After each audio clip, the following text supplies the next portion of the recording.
Formal lang inilunsad ng ABS-CBN Music ang bagong record label na CAT Record na layong buhayin na ipakilala muli ang bagong henerasyon, ang ilan sa mga pinakatumatak na original Filipino music o OPM classic.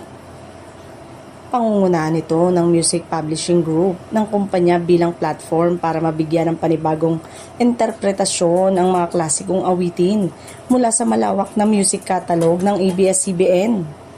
Mismo ng CAT Record na napanatili ang kwento, emosyon at himig ng mga kantang naging bahagi ng kulturang Pinoy habang binibigyan naman ng pagkakataon ang bagong artist, producer at musician na maipakita ang kanilang modernong take sa mga awiting minahal ng maraming Pilipino sa iba't ibang henerasyon. Kabilang sa mga unang ilalabas ng label ang bagong rendition ng OPM Classic na Ipagpatawad Mo at modern interpretation ng Panaginip Lang.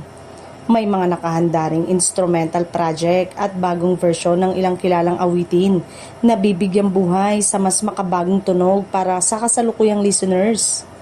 Layunin nitong muling ipakilala ang timeless OPM sound sa mas batang audience habang pinananatili ang nostalgia ng mga orihinal na kanta. Ayon sa ABS-CBN Music, malaking bahagi ng CAT Records ang pagbibigay pugay sa legacy ng OPM at sa mga kompositor na lumikha ng mga kantang naging bahagi ng kulturang Pilipino. Kasama rin sa proyekto ang mga producer at arrangers na tutulong sa paghubog ng bagong tunog ng label. Magsisilbing panibagong chapter ang CAT Records sa patuloy na paglawak ng OPM sa ilalim ng ABS-CBN Music.